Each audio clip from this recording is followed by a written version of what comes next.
I never thought I'd find myself in a situation like this. My name is Jack, and I'm a 35-year-old guy who loved his wife, Sarah, more than anything. We had what I thought was a solid marriage. 5 years in, no kids yet, but we planned to start a family soon. At least that's what I believed. We had our ups and downs like any couple, but I always thought those bumps just made us stronger. We had this old family RV, a battered but beloved thing. It had been a part of our lives since before we got married, a symbol of adventures past and the ones we still wanted to take. But earlier this year, with bills piling up and the RV needing repairs, I made the tough decision to sell it. The memories were tied to it, but I thought the future was more important. I started noticing small changes in Sarah a few months after the sale. Little things that nagged at me. A late night at work that turned into a whole week of late nights, unexplained phone calls where she'd leave the room to take them, and an unusual distance in our conversations. At first, I brushed it off as stress from her job. Sarah had been working long hours at the marketing firm where she was an account manager. I tried to be supportive, but it felt like I was losing my connection to her. Instead of bringing me closer, her long nights only seemed to push me away. Then, the real alarm bells started ringing. I came home one evening to find a new scent in the air, something floral and sweet, not the usual scents of her perfume. It made me uneasy, but I convinced myself I was just being paranoid. She must have picked it up from someone at work. Maybe it was a new lotion. It wasn't until I found her phone lying on the kitchen table one Saturday afternoon that everything shifted. I know I shouldn't have, but I couldn't help myself. I picked it up, the screen lighting up to show a message from a guy named Ben. My heart raced. I clicked on it, my stomach sinking as I read their flirty exchanges, heart emojis, inside jokes, and a few messages that were clearly too intimate for a mere friendship. My breath hitched in my throat. All those late nights now made sense. I felt the ground beneath me give way. When Sarah walked in, I didn't know what to say. I just stood there staring at the phone. The moment stretched and I could see the panic in her eyes as she read the situation. "Jack, wait, I can explain." She blurted out, but I didn't need an explanation, I needed answers. "Who is Ben?" I asked, trying to keep my voice steady, but the anger was bubbling up inside me. "What do you mean you can explain? It looks like you've been having sex with him for months now." Her reaction was a mix of defensiveness and guilt. "It's not what you think. We're just friends. It's complicated. You wouldn't understand." Complicated? Did she really think I would buy that excuse? I tried to keep my composure as I pushed her for details, but she only offered vague justifications wrapped in lies. All I could think was that this was a betrayal I never saw coming. As we argued, I felt a rush of emotions: anger, sadness, disbelief. How could she do this to me? I felt like the rug had been pulled out from under me, and all the trust we built was suddenly in shambles. Her excuses just made me angrier. I wanted to scream, but I held back. Instead, I took a step back and tried to process this torrent of feelings. This was the moment I realized my whole world was crashing down. I didn't know how to move forward, and the thought of what to do next felt unbearable. How could I fix this? Did I even want to? I had some serious thinking to do. I felt like I was standing at a crossroads, and every path seemed dark and uncertain. I loved her, but how could I stay with someone who betrayed me so deeply? That night, I barely slept, my mind racing, my heart aching, and my emotions a chaotic storm. I needed clarity and to figure out what to do next. What would you do in my shoes? This was a nightmare, and I needed advice. The days that followed that explosive confrontation with Sarah were some of the hardest of my life. I walked around in a daze, replaying every moment of our relationship in my head, analyzing every little thing that led to that fateful day. I felt like I was stuck in a loop of confusion and pain, and I didn't know how to escape. Work became a blur. I was showing up and going through the motions, but my mind was elsewhere. My coworkers noticed something was off. "You look like you haven't slept in days, Jack. Everything okay?" one of my colleagues asked. I forced a smile and shrugged it off, saying I was just dealing with some personal stuff. They didn't need to know about my crumbling marriage. Back at home, Sarah and I fell into this strange routine that was both suffocating and surreal. We were living in the same space but felt like strangers. The tension was palpable. She would attempt to talk about mundane things, what to have for dinner or plans for the weekend. But I would just nod, my mind still swirling with thoughts of betrayal. The jokes and laughter we once shared were gone, replaced by awkward silence. On a particularly rough night, I found myself scrolling through my phone, seeking some kind of distraction. That's when I stumbled upon a post in a relationship advice forum. People shared their stories of infidelity, heartache, and recovery. For the first time in days, I felt a flicker of understanding. I wasn't alone in this. There were others who had walked this path before me. It was in the depths of those threads that I read about various ways people had dealt with betrayal. Some chose to fight for their marriage while others decided to walk away. I began to weigh my options. Do I confront Sarah again? Do I try to find out more about Ben, this guy who had invaded my life? The more I read, the more I realized I needed to take control of my situation. I couldn't let her dictate how I felt anymore. The next day, I decided to do something I hadn't considered before. I would gather evidence. I needed to know just how deep this affair went before I made any decisions about our future. I wasn't proud of it, but I started following Sarah on her outings, discreetly of course. I'd never been a jealous guy, but now I felt the anger simmering inside me, and I wanted to see it for myself. My first outing was a Thursday night when she said she was going to a work event. The moment she left the house, I slipped into my car and drove to the venue she had mentioned. It was supposed to be a networking event, one she claimed would end at 8. As I parked and walked into the dimly lit bar, I felt my heart racing. I scanned the room, and there she was, laughing a little too freely with Ben. They were seated at a small table in the corner, their body language telling a story I didn't want to hear.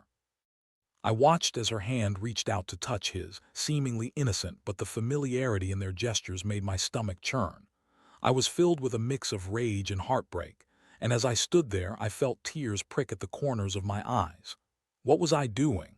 I could confront her right then and there, but what would that accomplish? Instead, I chose to retreat. I didn't want to make a scene, and I didn't want to give her the satisfaction of seeing how much this affected me. So I walked back to my car, feeling like a fool for thinking that our marriage was something worth fighting for. That night, I barely slept again, but this time it was different. I felt a strange sense of clarity wash over me. I didn't just want evidence of her betrayal, I wanted to confront her with the truth. If she was going to lie to me, then I needed to show her that I knew. I could not let her manipulation continue unchecked. The next day, I gathered my thoughts and made a plan. I was going to confront her again, this time with proof. I'd found the clarity I needed, and it was time to hold Sarah accountable for her actions. I wanted her to realize the hurt she had caused and the choice she made when she decided to be with Ben. As I prepared to face her again, I felt a mix of resolve and fear. The emotional roller coaster was far from over, and I knew I had to be ready for whatever came next. The thought of what I might say, how I might feel, hung heavily in the air. But this time, I wouldn't be caught off guard. I'd armed myself with knowledge, and I intended to use it. The confrontation would change everything, one way or another. I just hoped I was ready for the fallout. The day of the confrontation loomed over me like a dark cloud. I spent my morning packing around our living room, rehearsing what I wanted to say to Sarah. I had the text messages saved on my phone, ready to show her just how well I knew about her affair with Ben.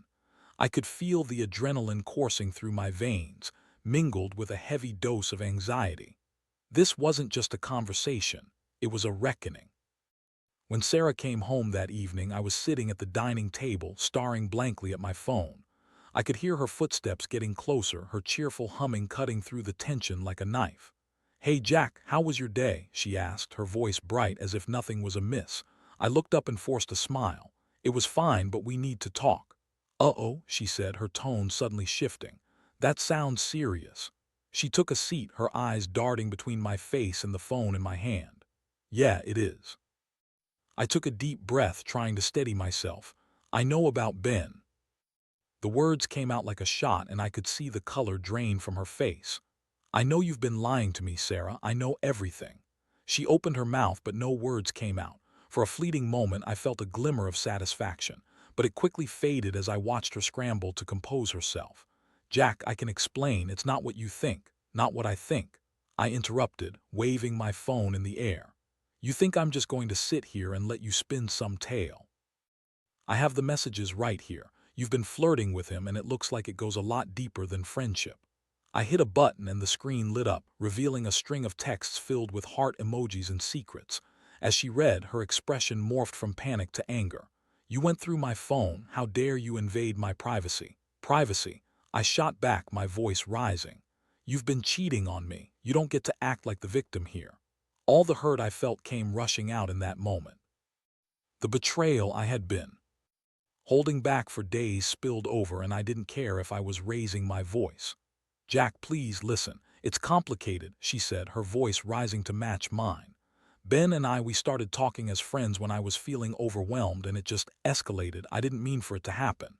Didn't mean for it to happen, I echoed, incredulous. You think that makes it better? You made a choice, Sarah. You chose to lie to me. You chose to sneak around. Tears welled in her eyes, and for a moment I thought she might crack. I didn't want to hurt you. I was scared of how you'd react. I thought it was just a phase, something that would blow over. A phase. I laughed bitterly, the weight of her words feeling like a slap in the face. This isn't a phase, Sarah. This is a complete betrayal of everything we built together. You've been with him behind my back while I trusted you completely. She shook her head, her expression shifting to one of desperation. I know I messed up, but it doesn't mean I don't love you. I didn't want to lose what we had. I thought I could manage it. Manage it. I couldn't believe what I was hearing. You thought you could keep me in the dark while you played house with him. How do you think that would end? I want to know how you can justify this. I waited for her to respond, but the silence stretched between us. I could see the conflict raging in her eyes, guilt, anger, and perhaps even a hint of fear. She was cornered, and I felt a surge of power in that moment. I had given her so many chances, and she had thrown them all away. Jack, please, she said, her voice softer now. I'll end it with Ben. I'll do anything to fix this. Just give me a chance. I'm so sorry. Her plea hung in the air, and I could feel my heart tearing in two. Part of me wanted to believe her, to think that our love was strong enough to withstand this storm. But the other part of me was screaming for self-preservation. I didn't want to be the guy who got walked all over, who forgave and forgot only to be hurt again. I don't know if I can trust you again, Sarah, I said slowly, my voice steady despite the turmoil inside. You've shattered everything we had. I need time to think. I can't just pretend everything is okay. As I spoke those words, I felt a mixture of sadness and relief. I had finally put my foot down. I was no longer the passive partner in this relationship. I was taking control. The emotional weight of the confrontation hung between us, and I knew the path ahead would be difficult. Sarah's eyes brimmed with tears, and for a moment I felt a pang of sympathy. But I quickly pushed it away. She had made her choices, and now I had to make mine. The love I once felt was now clouded by betrayal, and I had to figure out what that meant for my future. As I walked away from the table, leaving her there to process the consequences of her actions, I felt a sense of clarity washing over me. I needed to think, to reflect on what I wanted moving forward. I had lost so much already, but I wouldn't lose myself in the process. The battle was just beginning, and I would be damned if I let it break me. After the confrontation, my life felt like it had been turned upside down. The days dragged on, and the silence in the house was deafening. Sarah and I were cohabiting like two strangers under the same roof, the weight of our unresolved conflict hanging heavily in the air. I could feel the tension simmering just beneath the surface, and it was exhausting. I took time off work, needing the space to think and process everything that had happened. The disarray that had become my life led me to spend countless hours contemplating the decisions I had to make. I found myself sitting on the couch at odd hours, staring blankly at the wall, lost in my thoughts. I replayed our life together in my mind, the laughter, the dreams, and the painful betrayal that now overshadowed it all. I spent a lot of time on that relationship advice forum, reading through other people's stories and responses. I found solace in the shared pain of those who had walked similar paths, and I began to realize that healing would take time. I wasn't ready to make any rash decisions, but I knew I had to protect myself. I needed to figure out what I wanted, whether I wanted to fight for my marriage or walk away. During this period of introspection, I also began to take stock of the things I had ignored in our marriage. The signs had been there. I just had chosen to turn a blind eye. I had been so focused on supporting Sarah and her career that I had neglected my own needs and feelings. How had I allowed her to become this version of herself that felt so distant from the woman I had married? One evening, as I sat on the couch, I heard Sarah come home from another long day at work. She was still trying to maintain the facade of normalcy, but I could see the toll the situation was taking on her. She entered the living room, and for a moment our eyes met. There was a vulnerability in her gaze that made my heart ache. "Can we talk?" she asked softly, her voice barely above a whisper. I hesitated, torn between the urge to hear her out and the instinct to shut her down. "What more is there to talk about, Sarah? You've made your choice." "I know," she said, her voice trembling, "but I want to be honest this time. I've been thinking about everything about us."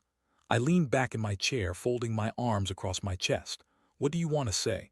"I realize now how selfish I've been," she continued, her words spilling out in a rush. "I didn't just hurt you, I hurt myself. I was trying to fill a void that I didn't even know existed. I'm sorry, Jack. I'm so sorry." I remained silent, studying her face for any hint of sincerity. She looked genuinely pained, and I could see she was trying to express remorse, but could I trust her words? "I don't want to lose you," she said, her voice breaking. "I love you. I never stopped loving you. I just got lost in my own insecurities and made a terrible mistake."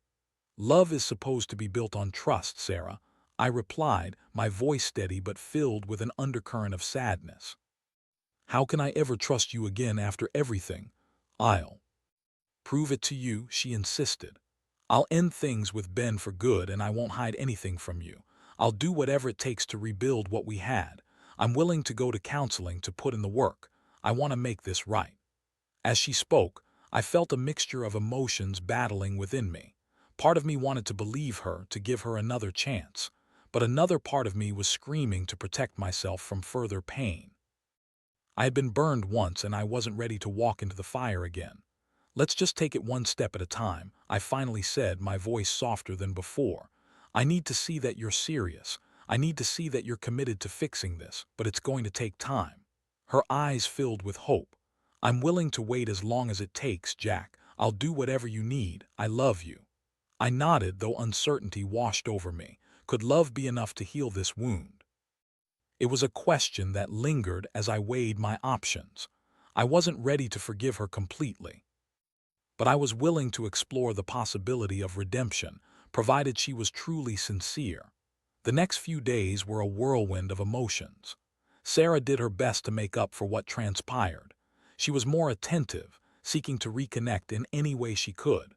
We spent evenings together, talking about our dreams and fears, trying to salvage the fragments of our once happy marriage. Still, every time I saw her, the image of betrayal crept back into my mind, a constant reminder of the cracks in our foundation. As she began to make small changes, sharing her phone passcode with me, being more transparent about her whereabouts, I found myself grappling with lingering doubts. Was this enough? Would I ever feel safe in our relationship again?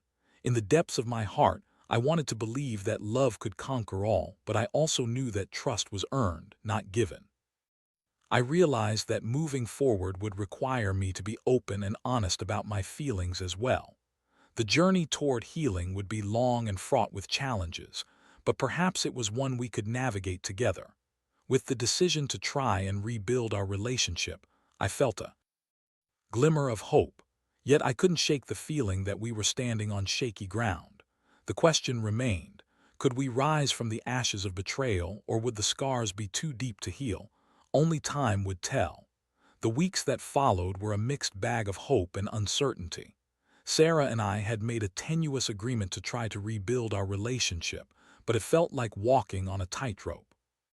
Each step forward felt precarious, and I was never quite sure if the ground beneath us was stable or ready to give way again. We began attending couples counseling, which was an eye-opening experience. At first, I was hesitant. I didn't want to air our dirty laundry in front of a stranger, but as the sessions progressed, I realized just how much I needed that space to articulate my feelings. Our therapist, Dr. Bennett, guided us through our conversations, helping us navigate the murky waters of trust and vulnerability. In one session, I shared how Sarah's betrayal had shattered my sense of security. It's like I'm constantly waiting for the other shoe to drop, I admitted. I want to believe in her, but I can't shake the image of her with Ben. Dr. Bennett nodded, encouraging me to express that to Sarah. Jack, it's okay to voice those fears. You're both in this together, and healing takes honesty. I looked at Sarah, who had tears in her eyes, her expression a mixture of regret and determination. I know I've hurt you, Jack. I never wanted to. I want to be the partner you deserve, she said, her voice trembling. I just don't know if I can trust you again, I replied, the weight of my words heavy in the room. It feels like every time I see you, I'm reminded of what you did. With each session, we began to peel back the layers of our relationship, uncovering not just the issues that led to the affair but also the things we had ignored for years. We talked about our dreams, our fears, and the moments where we had drifted apart. It was a painful process, but I could feel the walls around my heart slowly starting to crack. Yet, while therapy was helping, the lingering doubts still gnawed at me. I found myself frequently checking my phone for messages from Sarah. I wanted to believe she was being honest, but the scars left by her betrayal made it hard to shake off the instinct to be suspicious. One afternoon, I decided to surprise her at work, thinking a little spontaneity might help rekindle some of the warmth we had lost. As I walked into the office, I spotted her at her desk, deep in conversation with none other than Ben. My heart dropped. I crouched just out of sight, my chest tightening as I watched them laugh together, their chemistry palpable. I felt the anger bubbling up inside me again, the same anger I had tried so hard to suppress. How could she? Didn't she understand what she was risking? The moment felt surreal, like I was watching a scene from a movie instead of my own life. I wanted to storm over there and confront them both, but part of me held back. I didn't want to make a scene, and I didn't want to give her the satisfaction of seeing me lose control again. So instead, I turned and left. I walked aimlessly for hours, my mind racing with questions. Did she even care about what we were trying to rebuild? Did she truly end things with Ben, or was this all just another layer of deception? That night I confronted her again. I saw you with him at the office today, I said, my voice steady but filled with hurt. What's going on, Sarah? I thought you said you ended things. Her face paled and her eyes widened in shock. Jack, I swear it was just a work meeting. I didn't know he'd be there. We aren't talking like that anymore. Then why were you laughing with him? I pressed, feeling the walls of frustration closing in on me. Do you expect me to believe that everything is okay? This is all just one big game to you, isn't it? No, she cried, tears streaming down her face. I'm trying so hard to fix things. You have to believe me, I'm done with him. The pain in her voice struck a chord and I felt a flicker of doubt. Was I being too harsh? But then I remembered the betrayal, the lies. How can I trust you? You've hurt me in ways I can't even describe. I just need honesty. Am I asking too much? Please, Jack, I'm trying, she pleaded, her voice breaking. I love you. I'm committed to making this work. I'll do anything. I took a deep breath, trying to steady myself. I want to believe in you, Sarah, but I need to see actions, not just words. You say you're committed, but I can't be the only one putting in the effort. It needs to come from you. In that moment, I realized that I was at a crossroads. I had to decide if I was willing to fight for this marriage, to believe in her, or if it was time to let go. The emotional turmoil was exhausting, yet I knew the answer would come down to trust, something that had been shattered and would take time to rebuild. As we sat in that charged silence, I felt a wave of sadness wash over me. I loved Sarah, but was love enough to mend the fractures in our relationship? I knew I had to take a step back and reevaluate what I wanted. This was a journey, and I needed to weigh my heart against my mind. Could we find a way back to each other, or were we simply two people drifting further apart? The answer lingered in the air, heavy with uncertainty, and I had to face it sooner rather than later. The days that followed my confrontation with Sarah were challenging, filled with an emotional turmoil that felt impossible to navigate. I found myself oscillating between hope and despair. Our counseling sessions continued, but the weight of her betrayal still loomed large in my mind. Every step forward felt like it could lead to 2 steps back, and I was exhausted from the emotional roller coaster. I began to realize something important. I couldn't keep living in a state of uncertainty. I needed closure, whether that meant rebuilding our relationship or letting it go. As much as I wanted to believe in Sarah's commitment to change, I also needed to protect myself from further pain. I had to figure out what was best for me, not just for her. One evening, after another difficult day, I decided to take a long walk to clear my head. The air was cool and crisp, and I listened to the sounds of the neighborhood around me. I thought about the good times Sarah and I had shared, the trips we took, the laughter, the dreams we once had. Those memories felt bittersweet now, tainted by everything that had happened. As I walked, I came to a park that we used to visit frequently. I could almost picture us sitting on a bench, holding hands, talking about our future. But now that future felt uncertain. I sat on the bench, staring at the empty swing set, and I realized I needed to make a decision. When I returned home that night, I found Sarah waiting for me. Her eyes were hopeful, but I could see the worry etched on her face. "Jack, can we talk?" she asked, her voice tentative. I nodded, steeling myself for the conversation that was about to unfold. "I think we need to have an honest conversation about where we're headed." Sarah's expression shifted from hopeful to apprehensive. "Okay," she said, her voice barely above a whisper. "I've been doing a lot of thinking," I began, feeling the weight of my words. "I want to believe that we can work through this, but I can't keep living in limbo. I need to know if you're truly committed to rebuilding our marriage or if this is just temporary." "I'm committed, Jack, I swear," she said urgently, reaching for my hand. "I've cut off all contact with Ben. I'm serious about making this work." I looked into her eyes, searching for sincerity. "I want to believe you, but trust is something you've broken. It's not something I can just hand back to you. It's going to take time, and we both need to put in the effort." "I will," she promised, her voice filled with determination. "I'll do whatever it takes. I want to go to couples therapy more often, and I'll be open about everything. I won't hide anything from you again." I nodded, acknowledging her words. "That's a start, but I also need to focus on myself. I want to rediscover who I am outside of this relationship. I need to make sure that I'm okay, regardless of what happens between us."